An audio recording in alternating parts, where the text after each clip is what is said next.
Gaïa a une vraie légitimité.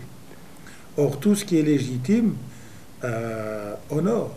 Donc je me suis senti honoré, d'autant plus que c'est rare qu'on soit prophète dans son propre pays.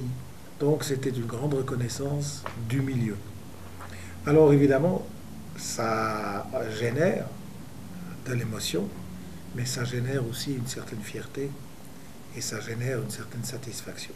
C'est comme lorsque on gagne un tournoi, Federer gagne un tournoi de tennis, bah, il peut embrasser le sol, il peut la terre battue ou le gazon de Wimbledon, il peut aller le soir boire un verre et fêter, mais demain, lundi, bah, c'est le prochain tournoi, il faut tout recommencer. Et on recommence à zéro. Et ça, c'est la grande leçon des prix et des succès. La conquête ne se termine jamais. Personne ne pourrait être lauréat du prix Gaïa s'il n'avait pas cette mentalité, s'il ne partageait pas ce point de vue.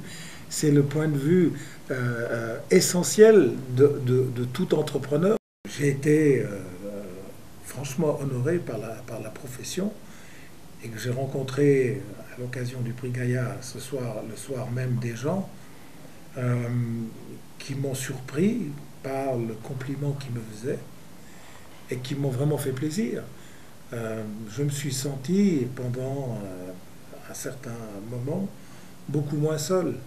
Vous savez, quand vous êtes un peu disruptif, quand vous êtes un peu différent, quand vous êtes un petit peu unique, et quand vous avez un petit peu de succès, eh bien, on est très vite seul.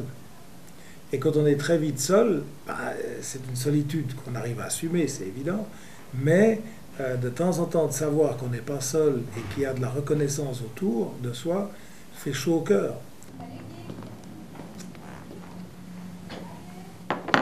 Voilà. C'est comme une médaille.